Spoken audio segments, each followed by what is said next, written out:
As there is little foolish wand-waving here, many of you will hardly believe this is magic. I don't expect you will really understand the beauty of the softly simmering cauldron, with its shimmering fumes. The delicate power of liquids that creep through human veins, bewitching the mind, ensnaring the senses. I can teach you how to bottle fame, brew glory, even stop a death. If you aren't as big a bunch of dunderheads as I usually have to teach.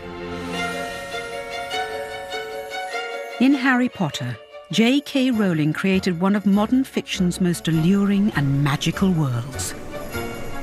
But it's a vision based on more than mere make-believe. A lot of the things that we read in fiction in Harry Potter were actually believed in and enacted upon in history in the past. What Jo has done is she's taken known values, she's taken familiar stories and added them in her own beautiful blend. My mandrakes aren't quite like that.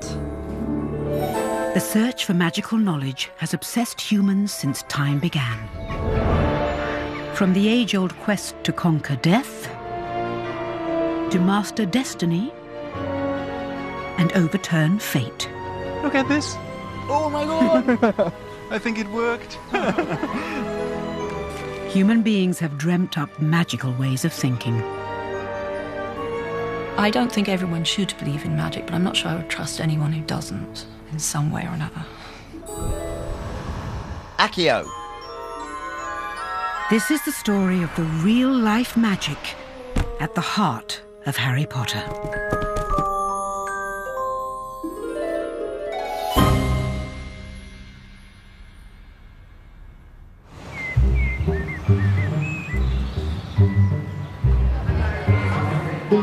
This year marks a special anniversary, and some very strange celebrations are underway.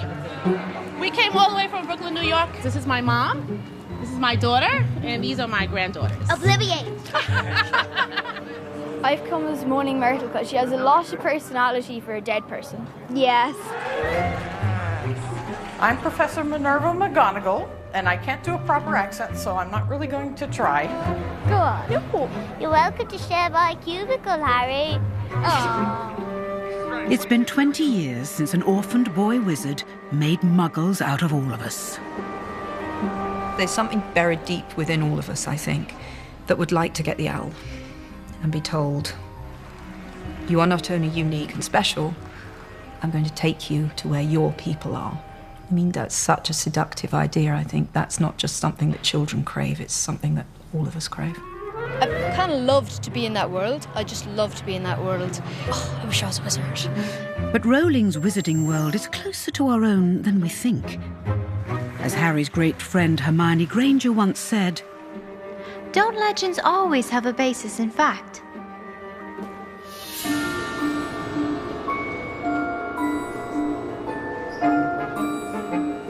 In The Magician's Nephew by C.S. Lewis, there is one of the most beautiful fictional worlds that I've ever read, which is the world between the worlds, which is a place where you're in a forest and there are multiple pools, and every pool you jump into will take you to a different world, and that to me has always been a library. I was one of those bookish children who never left the library if she could help it. So, yeah, of course, to me, a library is truly a place of magic. At the British Library, all kinds of magical preparations are taking place. And it's all to create a new exhibition, which aims to reveal the link between the real history of magic and JK Rowling's writing. And it's all there from the very first book. Most of the JK Rowling material has never been exhibited before. It's the first time it's going on display. So this is a typed synopsis of Harry Potter and the Philosopher's Stone. In the early 90s, this was written to be sent to agents and to publishers to sell the story. Yeah, she's having to sell Harry Potter. You wouldn't think it, would you? The conceit is that we Muggles We sort of glimpse this hidden world because we know some of the mythology, but what we think we know is often wrong. The real magic, as it were, is not quite as we believe it to be. Using pre-existing myths or ideas of fantastic creatures and so on was a way of giving texture to the world. I think JK Rowling used magic and the history of magic in an exceedingly sophisticated way, and possibly there are aspects of it that your general reader just might not even see. The ancient study of alchemy is concerned with making the Philosopher's Stone, a legendary substance with astonishing powers. The stone will transform any metal into pure gold. It also produces the elixir of life, which will make the drinker immortal. The pursuit of immortality was a quest to which medieval alchemists devoted their lives. And one amongst them became the stuff of legend. There have been many reports of the Philosopher's Stone over the centuries, but the only stone currently in existence belongs to Mr. Nicholas Flamel, the noted alchemist and opera lover. Mr. Flamel, who celebrated his 665th birthday last year, enjoys a quiet life in Devon with his wife, Perenelle, 658. In the stories, Nicholas Flamel, he's a person who's actually discovered the key to eternal life, and he's alive and well. Well, I hate to spoil the story, but he is based on a real-life figure who lived in Paris in the early 15th century, and obviously, sadly, he did die, but we do actually have his tombstone. It's quite a magical object in itself. Nicholas Flamel may not have achieved immortality, but alchemists continued their search for the elixir of life, and some of their mysterious instructions survive on a magical scroll. Let's take this one out of the box. Okay. So, this is the amazing Ripley scroll. There you are. And it's made about the year 1600, and it tells you how to make the Philosopher's Stone. Oh, look. Isn't that incredible? Oh, it's so gorgeous. Look at this. And the colours are still so... It's beautifully preserved. Well, it's been rolled up for all that time, so that partly preserves it. We very rarely unscroll the whole thing. We're making it. So honoured. Look at this. This is the first time I've had the chance to see these kind of artefacts myself. Obviously, I've got a lot of reference books, some of them very cheap, from the 25 years old, 30 years old, that I was using as research materials. So, selfishly, this was a chance to see the real deal. I had a really vivid dream about Nicholas Flamel during the writing of Philosopher's Stone. I dreamt that I was in his alchemist studio, and this kind of symbolism was all over his walls. I didn't even ask questions. I was just watching. Typical writer, just observing. Didn't even ask. And make them all but one. Lo, here is the Philosopher's Stone. I've never seen anything quite like this before. I would imagine few people have. What fascinates me about alchemy is you have this mixture of science, actual science, right? Because this was old chemistry. So some of it is genuinely scientific. They were observing phenomena that we recognise now as the basis for chemistry. So it's just this fascinating hybrid, isn't it? Yeah, a combination of all these ideas. And I'm really disappointed you haven't tried to make one. Because the joke's on us, right? if this works. Yeah, we'll make sure it does work. Yeah.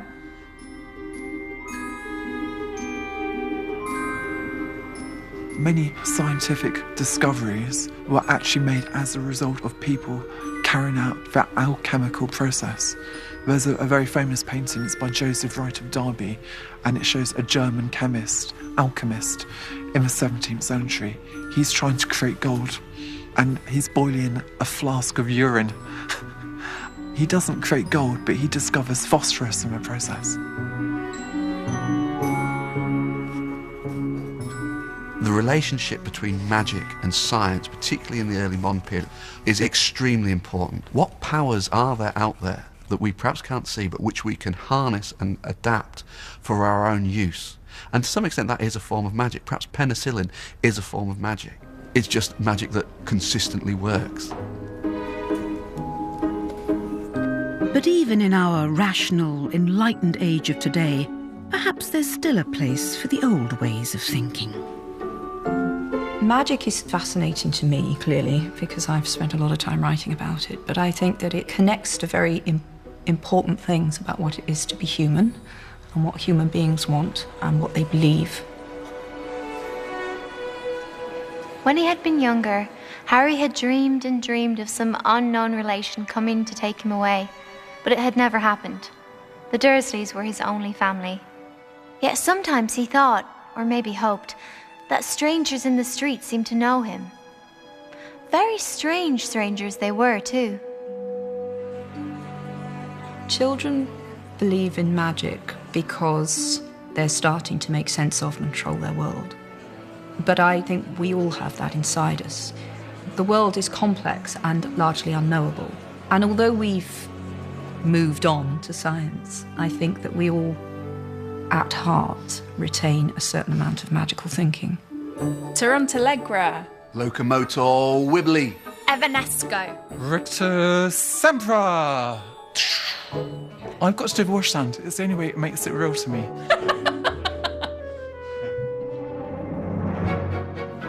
To trace the real history of magic, there can be few better places than the British Library.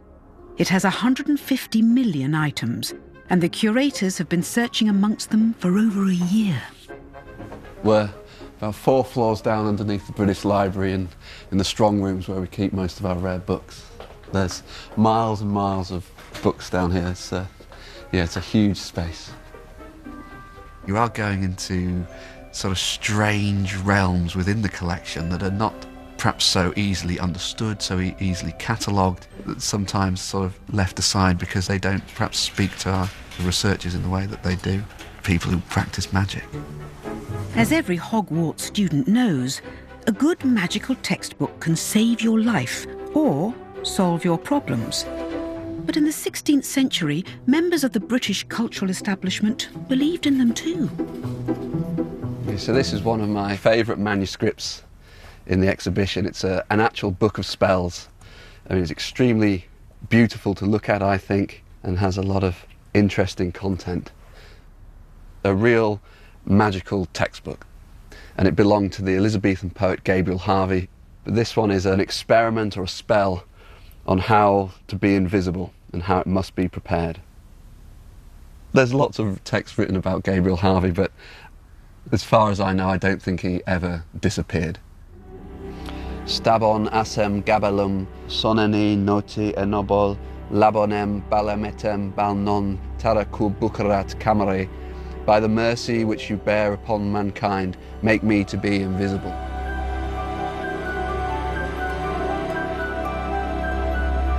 He set off, drawing the invisibility cloak tight around him as he walked.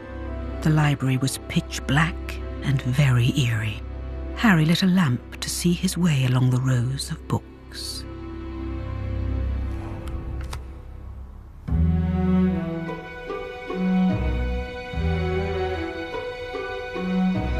Conveying the rich, imaginary world of JK Rowling is a huge challenge for the curators. To help them, they've enlisted Harry Potter illustrator Jim Kay, whose drawings and paintings will bring to life the links between literary fantasy and historical fact.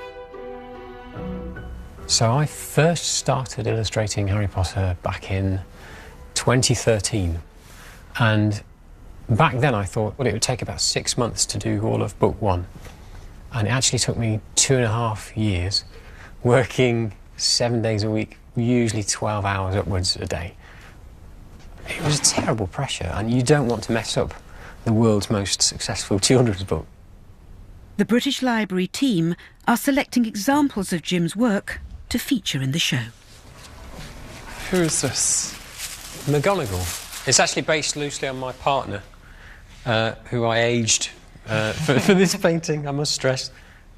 Jim's most intriguing illustrations are these curious-looking specimens, mandrake roots and their seedlings. Harmless enough, you might think, but these roots must be handled with care. Harry snapped the earmuffs over his ears. They shut out sound completely. Professor Sprout put a pink fluffy pair over her own ears, rolled up the sleeves of her robes, grasped one of the tufty plants firmly and pulled hard. Harry let out a gasp of surprise that no one could hear.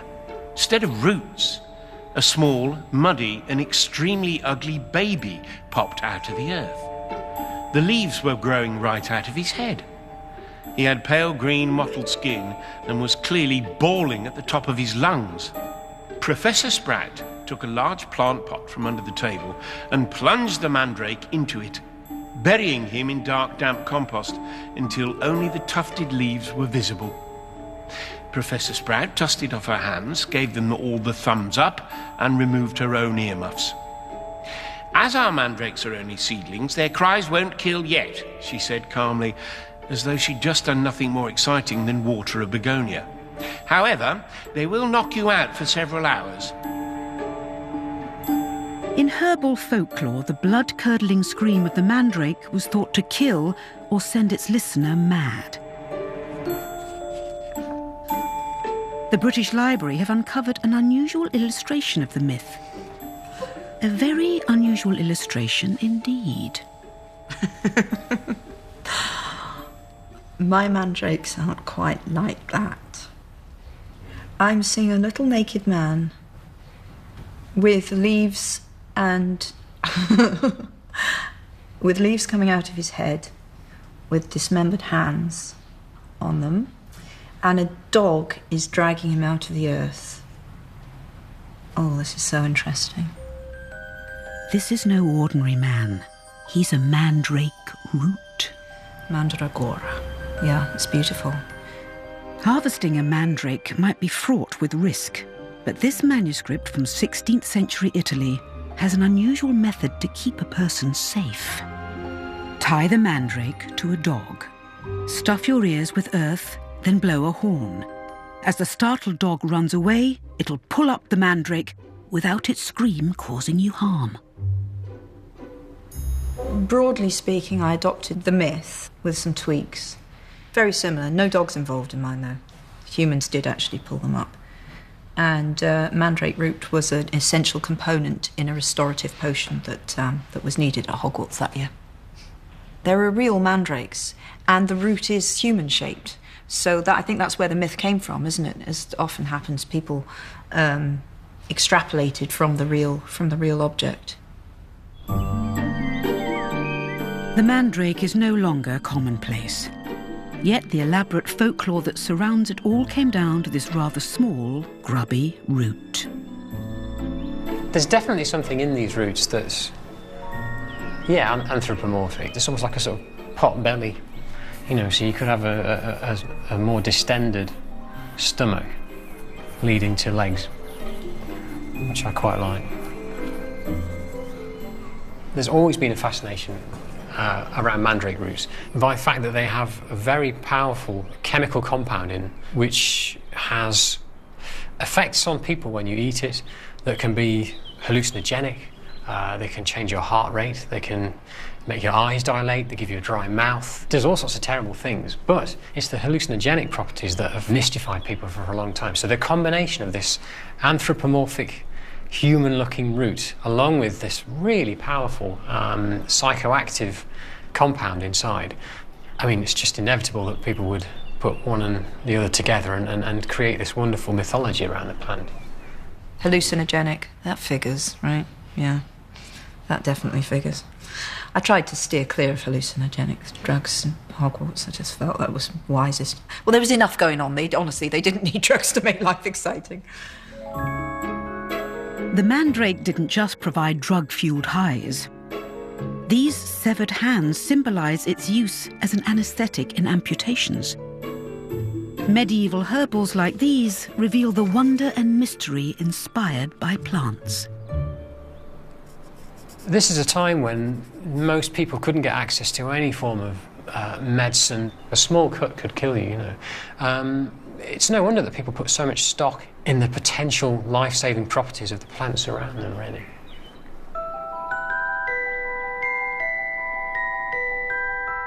Plants are a key ingredient in JK Rowling's wizarding world, where they're used to make potions, and supplies can be found in the apothecary of a certain Mr. Mulpepper. His name might sound a little bit like another exhibit in the show, The Complete Herbal, by one Nicholas Culpeper. So Culpeper really was really a herbal hero. He was the guy who revolutionised medicine in Britain. He took the power from the physicians and gave it back to the common people.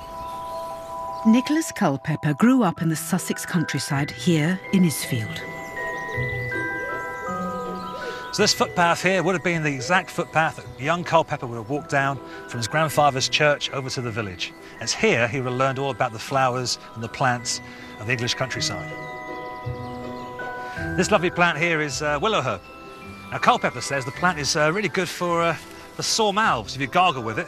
He also says it's good for secret parts. Not entirely sure what he's referring to there. Now stinger nettles, they can hurt of course, they can be very stingy, but they're also very good for your health. They can cure dog bites, snake bites, gangrene, nosebleeds, all sorts of things. There's a whole page of it in Culpeper. We've got some yarrow here, which is similar to sneezewort, which is used in Harry Potter.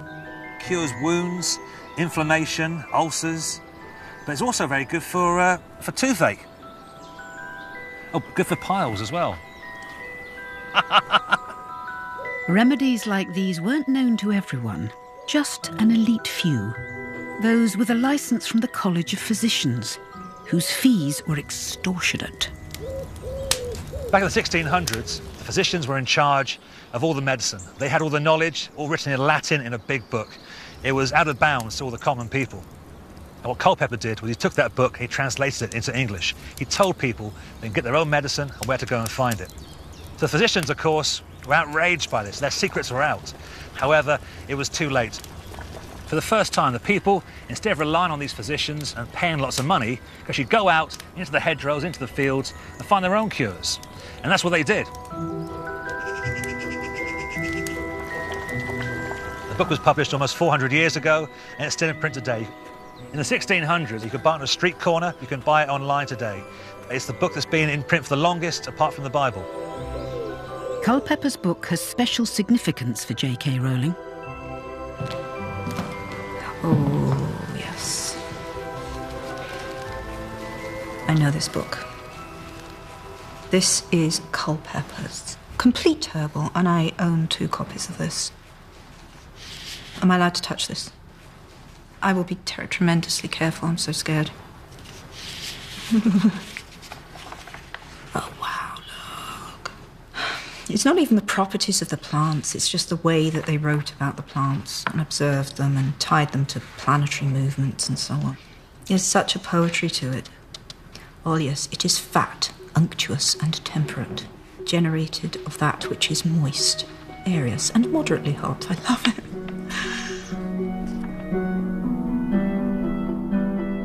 Midnight came and went, while Harry was reading and rereading a passage about the uses of scurvy-grass, lovage and sneezewort, and not taking in a word of it. These plants are most efficacious in the inflaming of the brain, and are therefore much used in confusing and befuddlement drafts, where the wizard is desirous of producing hot-headedness and recklessness. Even when I didn't really use what they were saying, I found it inspirational. I found the way they talked about these plants inspirational. This is a gorgeous book, look at this. And sometimes I would use old names to make my own names. You know, you just look at the way that they put the words together. Sea Colwalt. Love it. Nicholas Culpeper was also accused of witchcraft. About 10 years before he published his book, in 1642, he was accused as being a practising witch. And now this is possibly because of antagonisms that he was creating with the College of Physicians, but it's also because I think people that are mixing up herbs, creating potions, there's always going to be those questions about them. Non-magic people, more commonly known as muggles, were particularly afraid of magic in medieval times, but not very good at recognising it. On the rare occasion that they did catch a real witch or wizard, burning had no effect whatsoever. The witch or wizard would perform a basic flame-freezing charm and then pretend to shriek with pain while enjoying a gentle tickling sensation. Indeed, Wendelin the Weird enjoyed being burnt so much that she allowed herself to be caught no fewer than 47 times in various disguises. Witches and wizards in the Potterverse, they are morally neutral. You are as good or as bad as you decide to be. There's nothing inherently wrong about performing magic. It's simply an ability that some people have. Yet in history, most references to witches are resoundingly negative. And the link between witches and powerful dark magic was forged by a book. So this is the earliest illustrated printed treatise on witchcraft.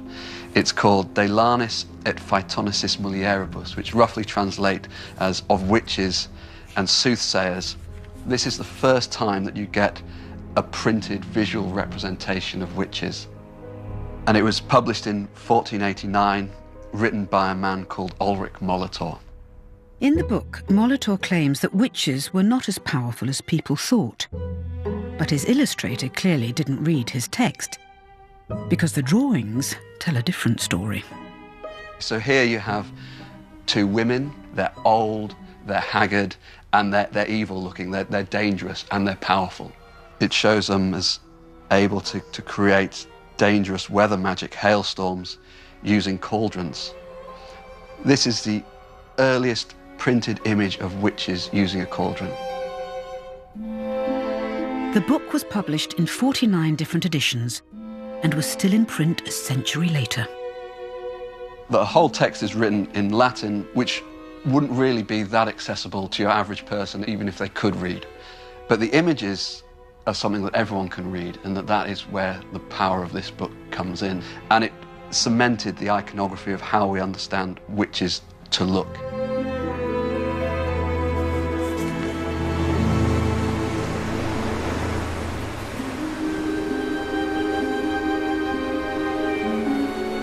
At the edge of the Atlantic on the North Cornwall coast, Boscastle is one of the most magical places in the land. It even has its own museum of witchcraft. So this broomstick belonged to Olga Hunt of Maniton. She used to, on the night of the full moon, scamper and leap about on this broomstick on the rocks of Hator on Dartmoor. Olga Hunt's broomstick is one of the artefacts that will feature in the show. The British Library has been scouring the museum for other objects that might fit.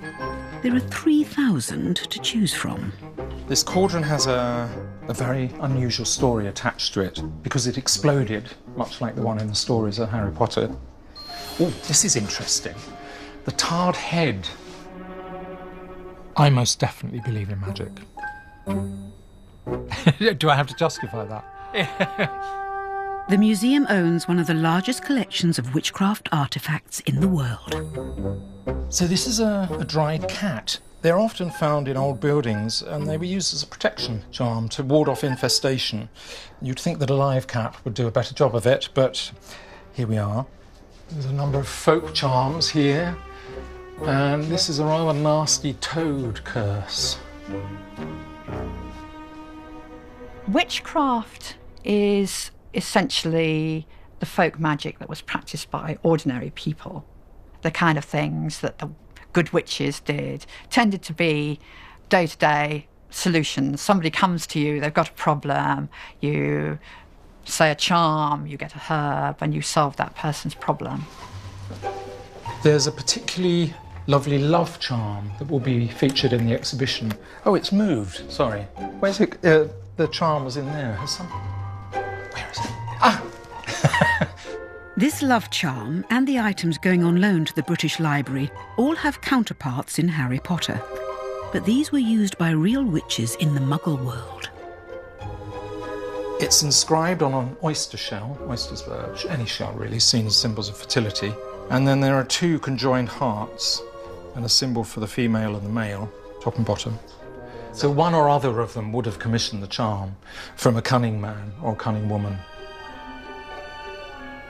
Magic, in some ways, it's a spiritual belief system because it does depend on this idea that there is a connection between all life and that all life is sacred, and that magic is a way of drawing on this creative energy that is in the natural world all around us.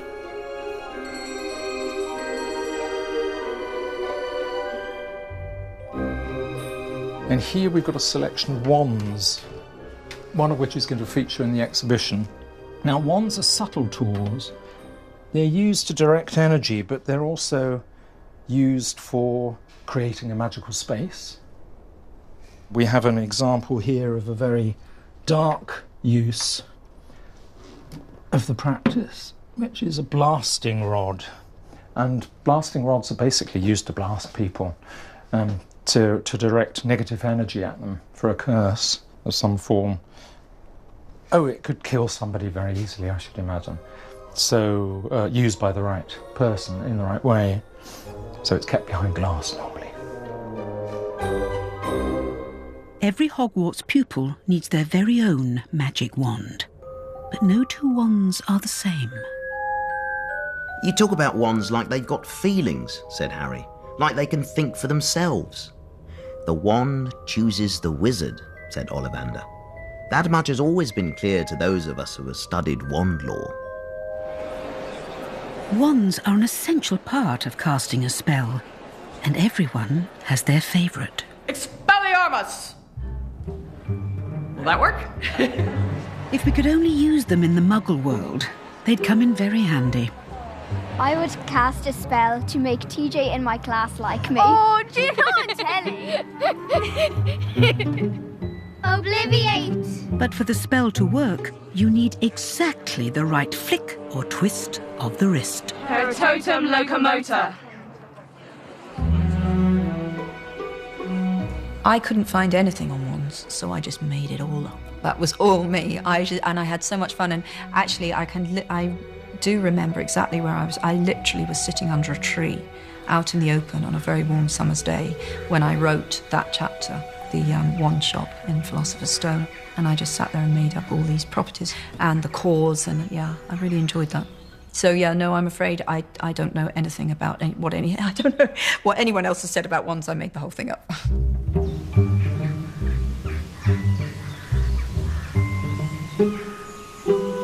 But there are folk out there who have been making wands for centuries. Dusty Miller, father and son, come from a long line of wand makers. I'm Dusty the 12th, 13th, right? My father was 12. Hello, Grandad. And my son is 13th, 14th. I like that. I got promoted then. Did you see that?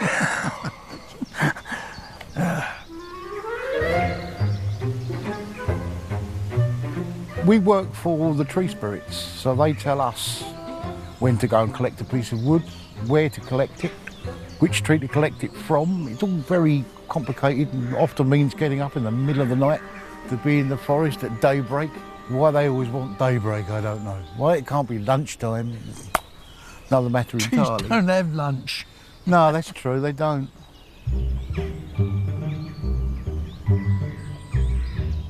The wood they collect is made into wands, which they believe channel the sacred power of the trees. Because we have this partnership with the tree spirits, when they tell us to make certain tools, to create certain items for people to make changes in their lives and be able to maybe do healing on other people or themselves, then we're quite happy to do that. And that's what we've spent our entire lifetimes doing. How many have you made in your lifetime, you think you worked out the other day? Around 7,000? 7,500. But I like making them, so he still makes you one or two, you know.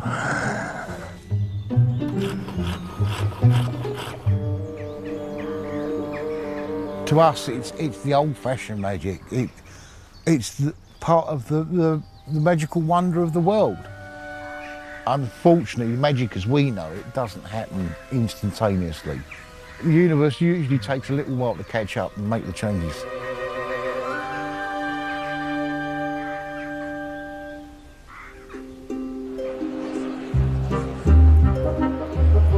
In Rowling's wizarding world, the effects of a spell can happen in an instant. Expecto Patronum! You just have to say the words the right way. Take the doubling spell. Geminio. Geminio. Geminio! The spells often have their roots in classical languages, and Rowling's degree in French and classics turned out to be useful. Sometimes I just invented it. It usually depended on the gravity of what I was inventing. I often tended to give a richer provenance to things that were very significant, like the Cruciatus Curse or Avada Kedavra, whereas the fun things, Wingardium Leviosa is exactly what it sounds like, and it's flippant and it's fun. Wingardium Leviosa. It's only in fourth year that Harry encounters the most sinister spells in the wizarding world. The 3 unforgivable curses. What are the unforgivable curses and what do they do? Imperio. There's Imperio, which is the controlling curse. Crucio. Crucio is a torture curse. Makes whoever you're casting it at go into great pain. So, pretty bad.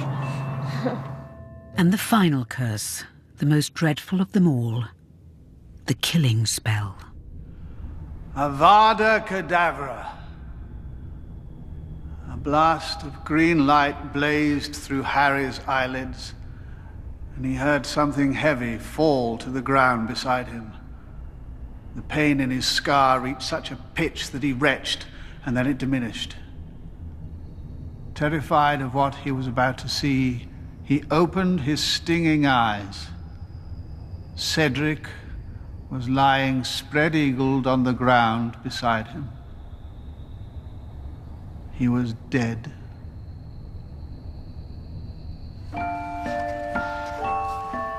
It sounds so powerful, doesn't it, Avada Kedavra? It's got a real force to it. It's Aramaic, I think. Well, that is genuinely the derivation of abracadabra. Not many people know that that's where abracadabra came from. And literally translated, it means, may the thing be destroyed.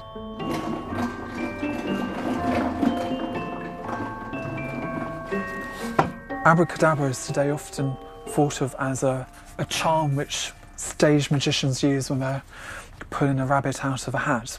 But actually, it was first used in Roman times as a protection against catching the disease malaria. The manuscript tells you that you should write out the word abracadabra repeatedly on a small piece of parchment, and each time you write it out, you are supposed to omit one of the letters until you formed a small triangular piece of text. And when you've done that, you tie it around your neck, and while you have it in place, that actually acts as a protection against catching malaria. Belief is also really important to magic. If you believe in it, then it will happen. I once read a great line that said, those who don't believe in magic will never find it. And that's absolutely true. If you do believe in it, if you do believe that this wand has power, if you do believe that this talisman will protect you, then that does give you some form of comfort. And I think all humans relate to that idea. I think it's a universal within human experience. Double divination this afternoon. Harry groaned, looking down. Divination was his least favourite subject, apart from potions. Professor Trelawney kept predicting Harry's death, which he found extremely annoying.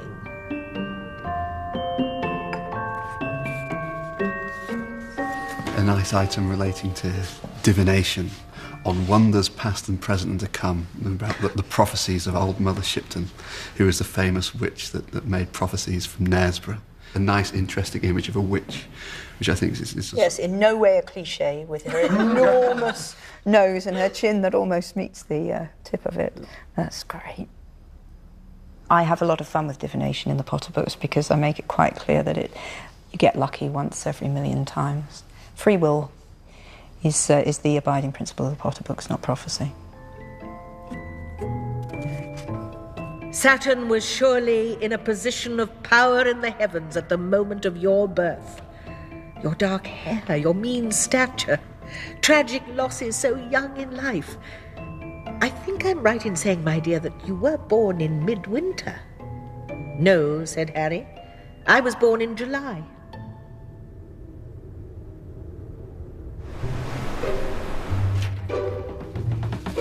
These items are being sent to the British Library to be installed in a section dedicated to divination. Teacups used for fortune telling. You'd use leaf tea, not a tea bag. Won't work. Typical magic mirror. You've got several, haven't you? Yes. How have you been collecting them over the last... Three, but they don't come up very often. Graham's got 4. The popular view of fortune telling today is that it's about foretelling the future. And that definitely wasn't the original purpose of divination. It was much more, in fact, largely about helping people to make decisions. So it's sort of contacting the subconscious in a way, isn't it? Yeah. And then appealing to another force in order to gain that knowledge.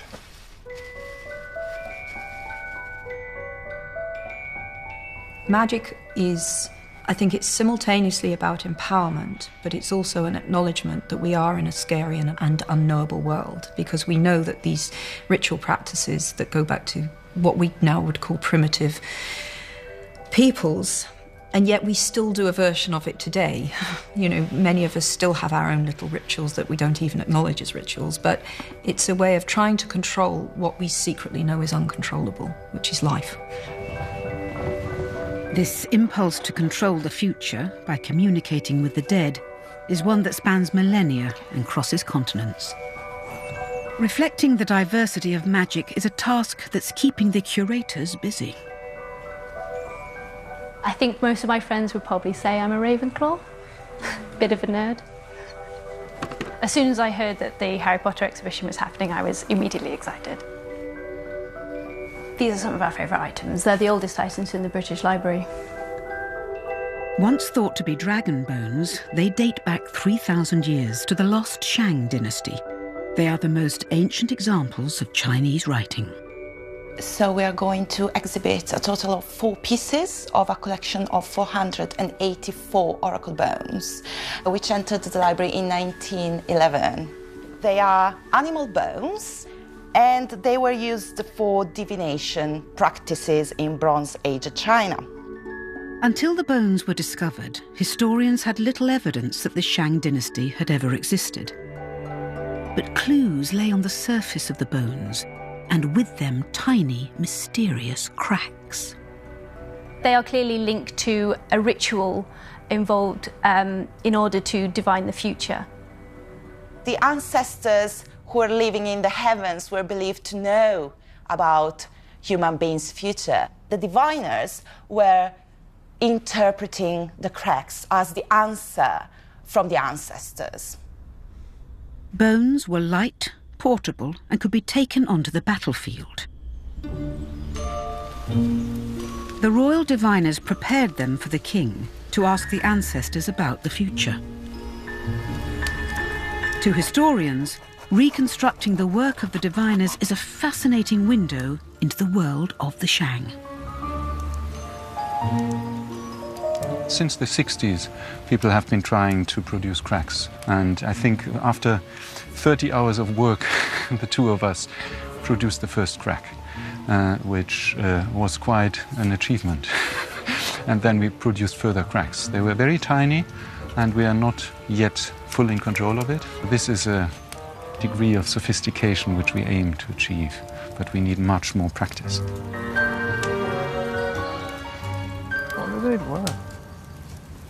Nothing. Snapping a bone might sound easy, but to make the delicate cracks of an oracle bone, you need care and precision.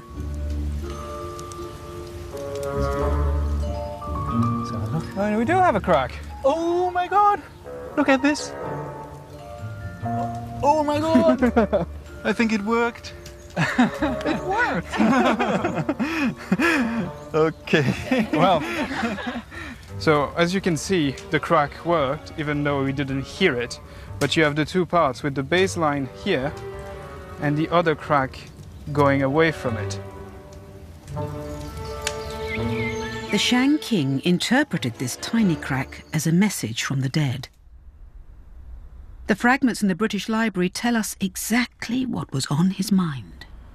These two bones, these are all about the weather. The bones are inscribed with the king's question and answer. This is a particularly important bone because this is a bone in which we see the reference to a lunar eclipse that we've precisely dated to the night of the 27th of December, 1192 BC. The fact that a lunar eclipse is mentioned is very interesting because any kind of eclipse, lunar or solar, was considered to be a bad omen.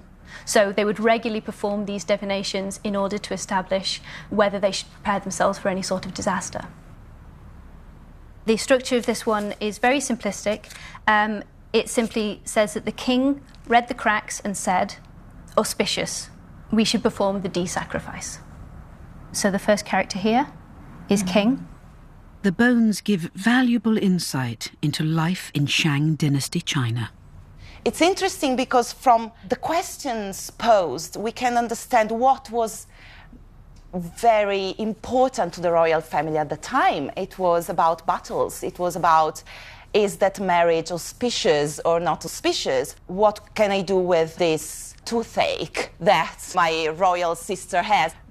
They talk about the human drive to try to understand their own life.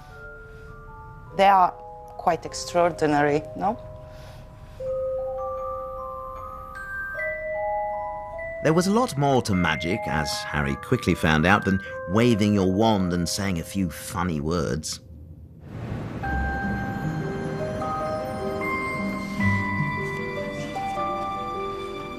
The exhibition will be divided into subjects corresponding to the Hogwarts curriculum, from divination to astronomy. The most spectacular and bizarre exhibits belong to a section on care of magical creatures. So this is Edward Topsell's History of Four-Footed Beasts. He describes a number of different beasts that feature in Harry Potter, including the Sphinx. Yes. Yeah. She's interesting. Very, very unusual. It's not how we'd actually imagine a sphinx to look like from classical mythology, is it? But it's... No. They are bred in India and Ethiopia. Interesting.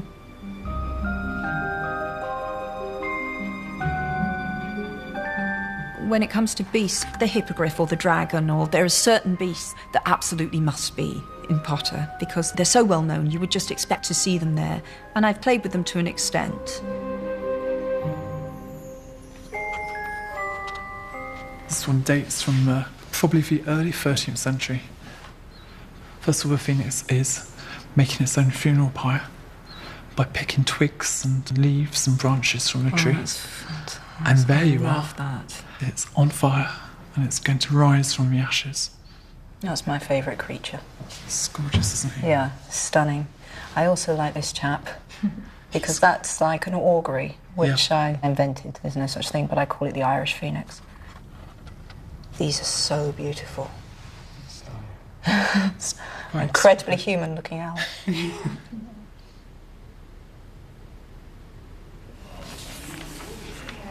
In Harry Potter, JK Rowling refers to over 100 species of mythical creature drawn from across the globe.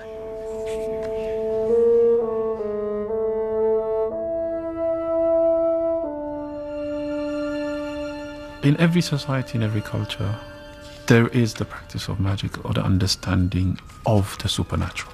Magic is a universal language. In the Department of African Studies, one curator has made an exciting discovery. It's a text written in Giez, an ancient language of Ethiopia. If you wish to turn into a lion or transform yourself into a lion, read the above prayer and write it on a silk cloth and tie it around your head. Or if you wish to be a serpent, write this and tie it on your wrist. This is a prayer for transformation or to change into something else. So if I do try this prayer and I do turn into a lion, I don't have the counter prayer to turn back into a human. So for that reason, I wouldn't read it. Yes, I wouldn't read it. No, it's readable. It's straightforward, but yeah. This spell was found smuggled within the pages of a mysterious book. It's from Gondar in Ethiopia. Understanding this manuscript is trying to sort of understand the history of magic from an African perspective.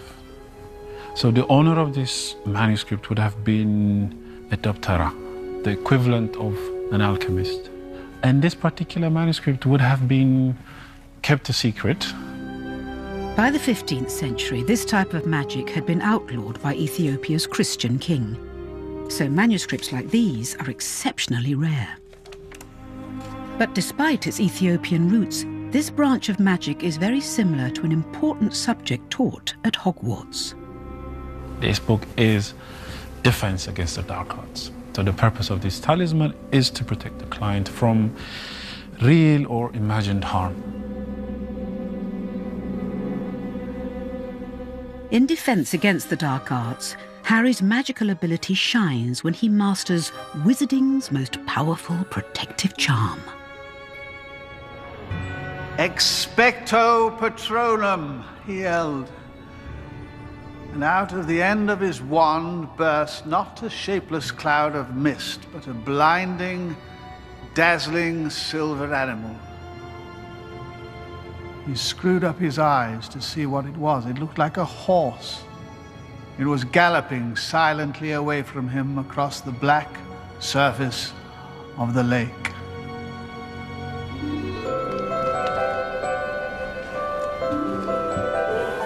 As the last few objects arrive from museums across Britain,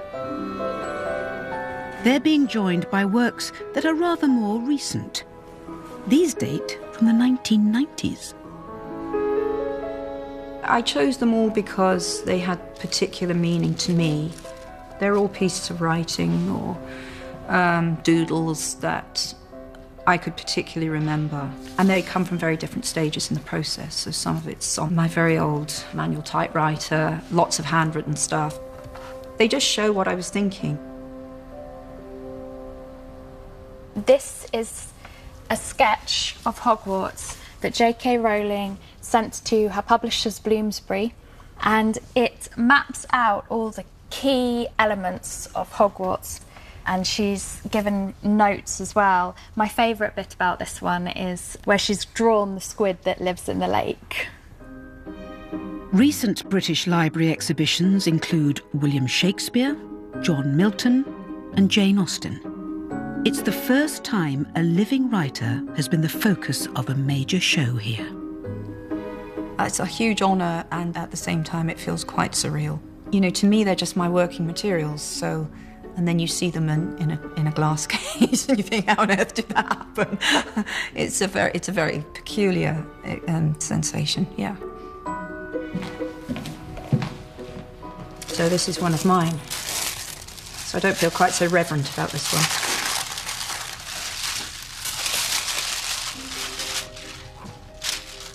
Professor Sprout is the herbologist, a very lovable character. I would say she's the most maternal, actually, or parental, of the four heads of house at Hogwarts.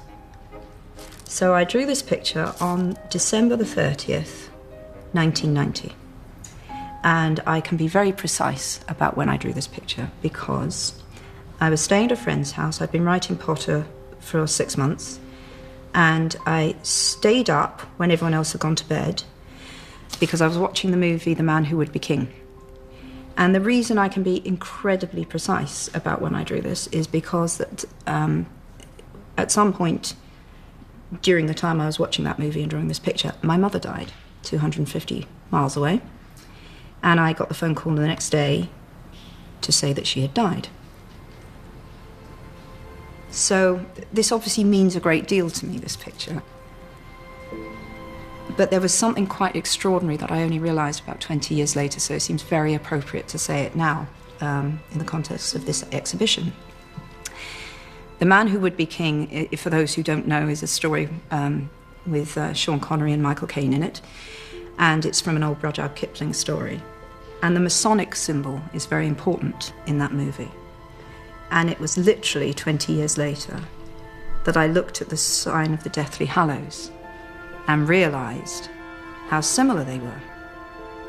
The Deathly Hallows is comprised of the Elder Wand, the Cloak of Invisibility, and the Resurrection Stone. And whoever possesses all three is said to be Master of Death. When I saw the movie again and saw the Masonic symbol, I sort of went cold all over, and I thought, is that why the Hallows symbol is what it is? And I've got a feeling that on some deep subconscious level, they are connected.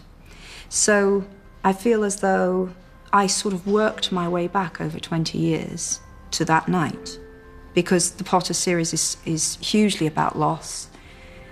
And I've said this before, if my mother hadn't died, I think the stories would be utterly different and not what they are. So this picture is very meaningful to me on a lot of different levels.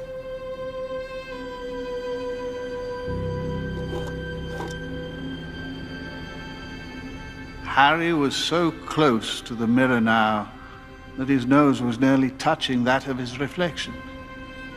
"Mum?" he whispered. "Dad?" They just looked at him, smiling. And slowly Harry looked into the faces of the other people in the mirror and saw other pairs of green eyes like his, other noses like his, even a little old man who looked as though he had Harry's knobbly knees. Harry was looking at his family for the first time in his life.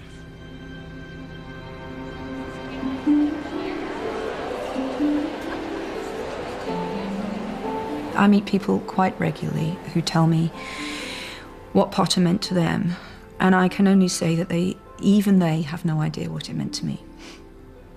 So I wrote Potter during what I hope will turn out to have been the most turbulent period of my life. And I put a huge amount, more than people will ever know, of my own life and experiences into those books. And it's not that lots of people liked it, it's the fact that it meant that much to a few people even, is more than enough for a writer. It's an amazing feeling.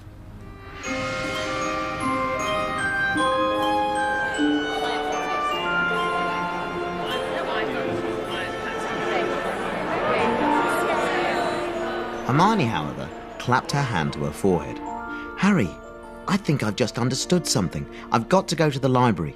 And she sprinted away up the stairs.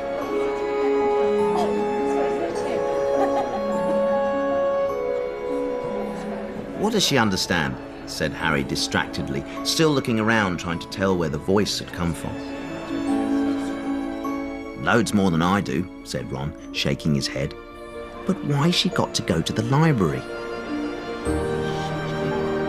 "Because that's what Hermione does," said Ron, shrugging. "When in doubt, go to the library."